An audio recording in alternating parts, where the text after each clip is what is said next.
Pretty nice view. That's where I get off. That's my stop over there.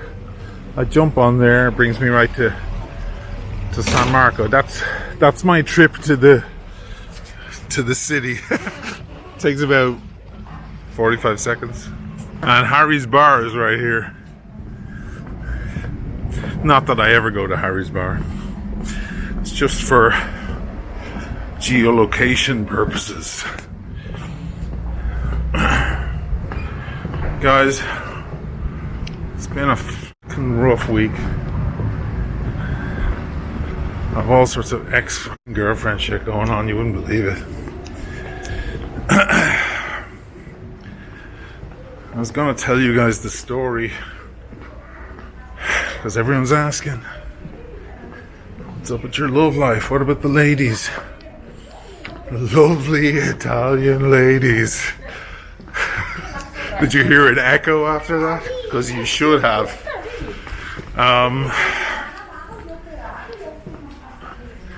I will tell you the story, but I have to clear it with my lawyer first. That'll tell you how crazy that shit is. Yeah, it's been an upsetting week. I've been not making any videos. But it's Friday. I figured I'd come in to the city and do what I do best, just to cheer me up. Sorry, I had to put my mask on there. The cops are looking at me. I'm gonna do what I do best, guys. I'm gonna buy a watch. I'm gonna meet some friends later from France who just got in. A good friend of mine, she just moved back to Venice, so we're gonna go out and have a celebration drink, and I figured, why not start the celebration with a new watch purchase. I'm wearing the Sea Dweller. God, my sleeve is all massive on this. Looks like I'm Adam and...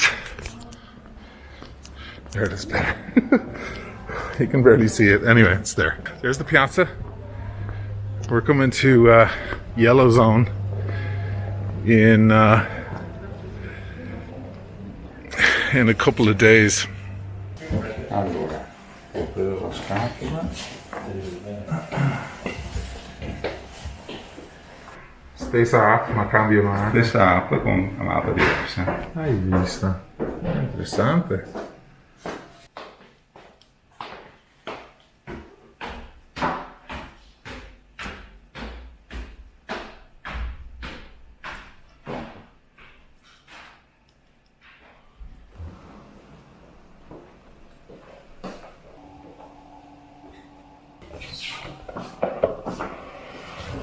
Oh.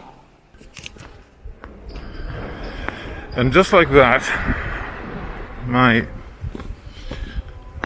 blues from the week are gone. Not really, but whatever. It's a temporary band-aid. They gave me a Rolex bag for it. A nice Tudor umbrella too.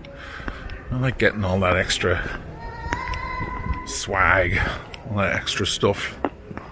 Now there's a reason never to move to Italy if you need one. Listen to that. That's Italian pop rock. It's like utter garbage.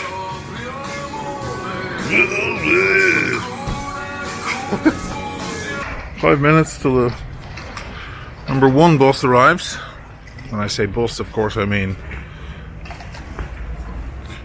boat.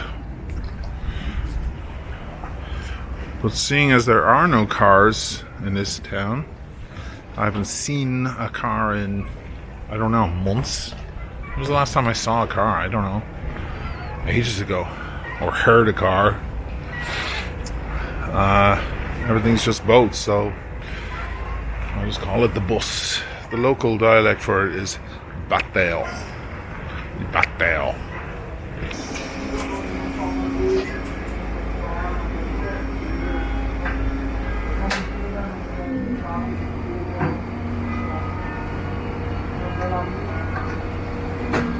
You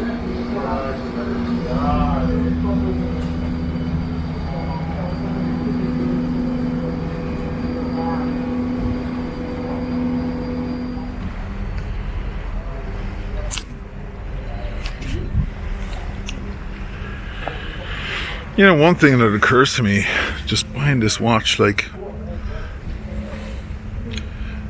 spending under $5,000 just feels more correct. Like, doesn't it? I know we're paying for the name all the time with these watches. It just feels that really that a lot of these watches are overpriced. Like, you know who. It's a lot of it's the name. I mean, this watch is every bit as beautiful and functionally the same and so on. And is, you know, it's not an unknown make. It's a well-known brand, well-respected. Kind of the cooler guy's Rolex, you know. The more rugged guy, usually. Rolexes can be quite high, you know, high society, gaudy, blingy sometimes, as we've all seen with the new releases. What the hell? But Tudor are more like, let's keep it simple, everybody calm down, you know. It's got that vibe. And I like it. I'm a jeans and t-shirt guy normally, leather jacket guy normally, yeah. Like, so maybe Tudor is my future. There goes my bus. This is a beautiful spot for sunsets. The sun just shines straight down the canal. There's a lot of breathtaking points right here. All right, let's go home and unbox this thing. So before I get into it, what am I drinking and what am I wearing? Well, I'm wearing the 124060, the new Submariner No Date, which of course is not its official name. It's simply Submariner. I recently got this. I made a video on the unboxing. I'll leave a link in the description below. Quite a fascinating piece. I also own the 114060, the 40mm version, which I adore. Also, I did a big video on that in a beautiful little city called Bassano near the Italian mountains, where Hemingway spent some years. It's a great video. I'll leave a link in the description for that one too. I get hammered in a cocktail bar in that one. That one's fun. So that's what I got on tonight. I just recently got this. Love it to death. What am I drinking? Well, I figured because we're dealing with a Tudor here, which is, some might argue that it's more of a manly watch. Sometimes Rolex can be a little bit on the flashy side, a little bit fashionable and high society, whereas Tudor doesn't dare go there. It stays on the rugged, chiseled jaw side of things. And why not go for a good, hard, peaty Scotch? This is, of course, the one and only Lagavulin, or Lagavulin, or Lagavulin, whichever way you'd like to pronounce it.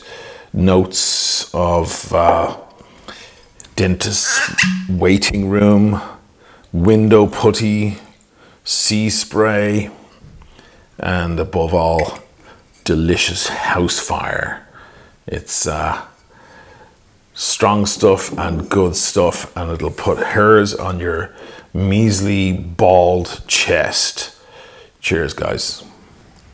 Oh, just what the doctor ordered. Let's get to the watch. I can't ignore the parallels between Rolex and Tudor. They're virtually the same exact company. Here we are with the info on the top left. Go figure, identical thing, same exact sleeve. First of all, they offered it to me and would not give it to me because they only had one of these. So they had to show it to potential customers.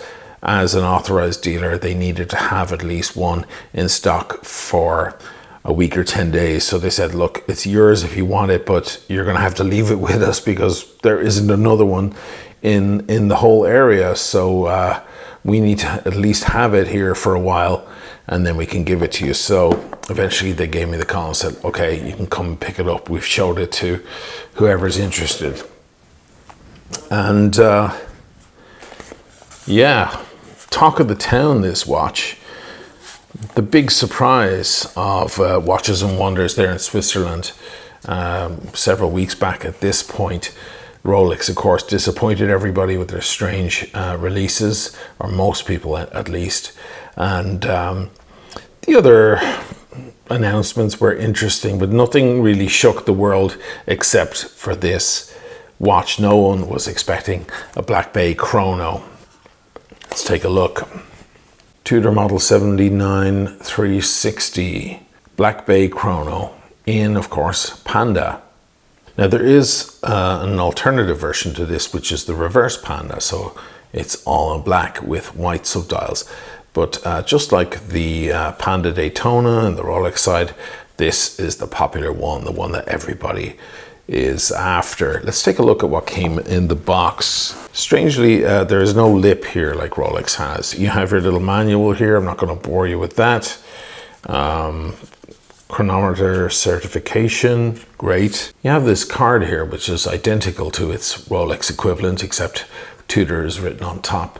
And of course, you have slightly different options here, just telling you what the watch is actually made out of. A lot of these you'll see on the Rolex cards, you know, Oro, which is gold, and Agaya, which is steel. This also has bronze. Of course, Rolex doesn't have one of those. But there it is, ticked off on the top, just stainless steel. And then, of course, the Tudor card, which has the chip in it, just like the Rolex ones. The warranty starting at April 23rd. So I have the full 5 years on this. Very nice. Just a slightly different aesthetic to the Rolex stuff. Bit tougher, bit rougher. I like it. I'm putting on the gloves, guys. Again, I'm not a jeweler.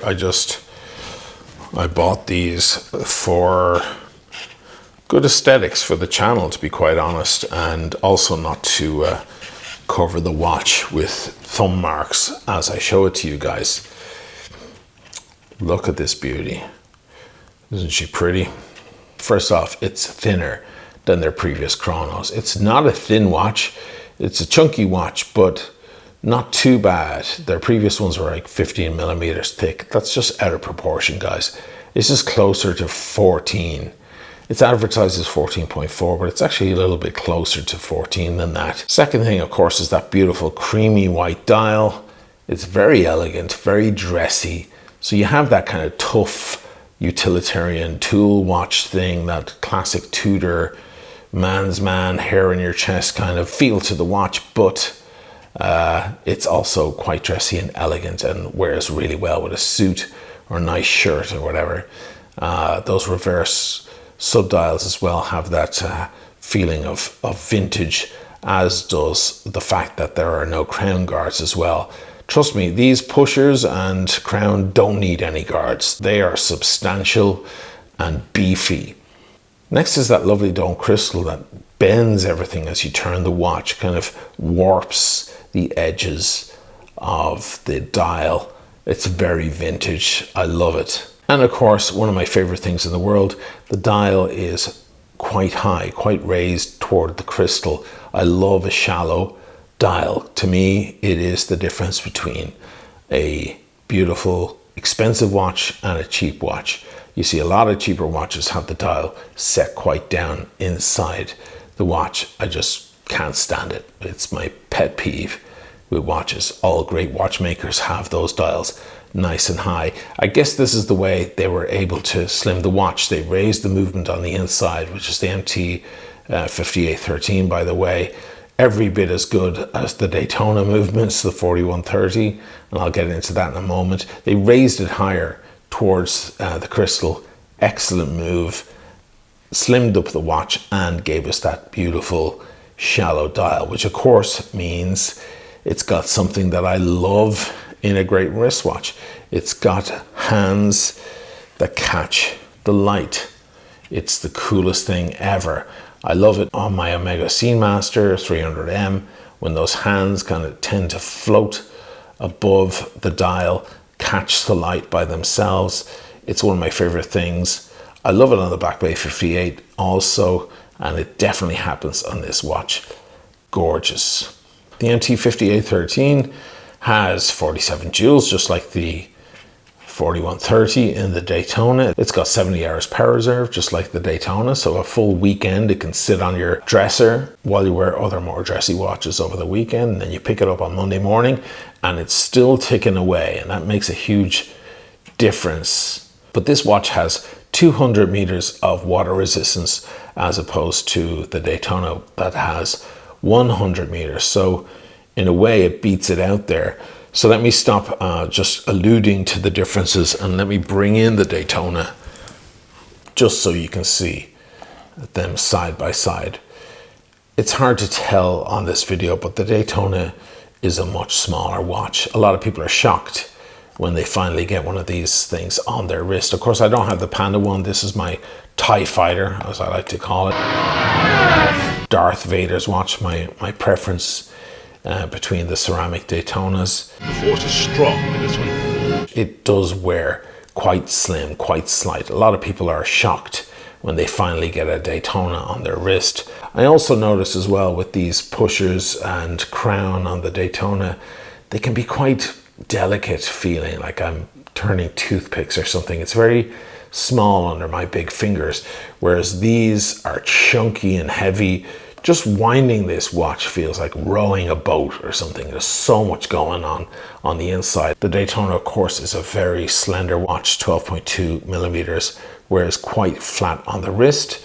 This, of course, is 14.2, so a good 2 millimeters in difference. A 20 millimeter lug width, and this has 22. So it's just a beefier version, really. It looks like a vintage Paul Newman Daytona, other than missing that extra subdial there, which of course is replaced by the date, which I think is very useful. I always like a date on a watch if I can get it. Stainless steel, of course, across the whole way around, and this big hefty clasp. Excellent clasps on the Tudors. Let me show it to you on my big wrist. I have very big hands and wrist.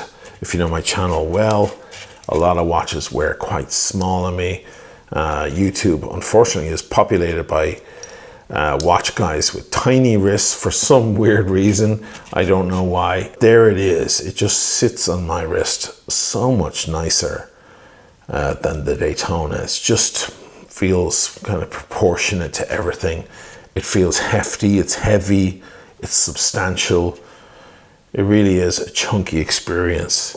Now I feel like knocking back a bit more whiskey. The Daytona wears dressier, a different experience completely, and is almost a little bit small in the center of my wrist. It doesn't look bad, it looks great. I love this watch, don't get me wrong. But again, it could second as a woman's watch nearly. A woman with a decent sized wrist can wear this watch, and in fact many do. Sofia Vergara, Ellen DeGeneres, Sandra Bullock, Victoria Beckham, women like that, all wear Daytonas. I honestly feel like if I was on a date and the girl had the Daytona on, I would rather wear this just to represent the manly side of things. I of course like to wear my watches just beyond the knuckle. I'm not a believer in wearing a watch way up one's arm. I think it looks crazy. I like it down beyond the knuckle. It also peeks out if you're wearing a blazer or a nice shirt. It peeks out at the very end there, which I think is a nice touch. But what about criticisms? Well, I guess there could be a couple made. You know, it's an aluminum insert on the bezel rather than ceramic. I think that's them going for the more vintage vibe. I personally love it. Then of course there's the faux rivets on the bracelet. A lot of Tudor watches have this. They are not real rivets, they're there for show. The Black Bay 58 of course has the same. I'm not a huge fan of them, but after I stop paying attention, I ignore them and don't think about them anymore. There is one valid criticism I have to say. Let me unscrew the crown here. Big beast of a thing. I'll engage the chrono while I'm at it. Oh, so satisfying. It's a column wheel vertical clutch movement, so it has that satisfying click. I don't get that out of my Speedmaster. It's a Lamagna movement. I don't have a 321, I have an 861. And yeah, it works great, but it doesn't have that satisfying engage and disengage feeling there that the Daytona has, or an old 321 Speedmaster. This definitely has it. It's amazing that you're getting a column wheel chronograph at this price range. Let me unscrew the crown for a moment. Here's one big criticism. Because of the snowflake hand, that's quite a substantial end on that hand. It could obscure the subdials. So if you happen to be timing something at that hour, or if it were way around here,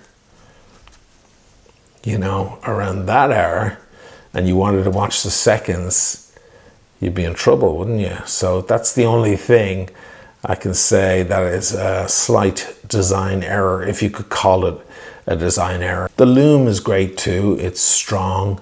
It glows a bright, happy green. On the back, things are pretty simple, and I appreciate that. They also announced other Black Bay models with exhibition backs, and I personally think that's a mistake because the movements aren't very impressive to look at. They're not particularly pretty movements in Tudor watches. These are functional watches, tool watches. The movement is not all decorated to be a spectacle, so I'm glad that they didn't do that here. They just kept it nice and simple. And of course the clasp is the fold over.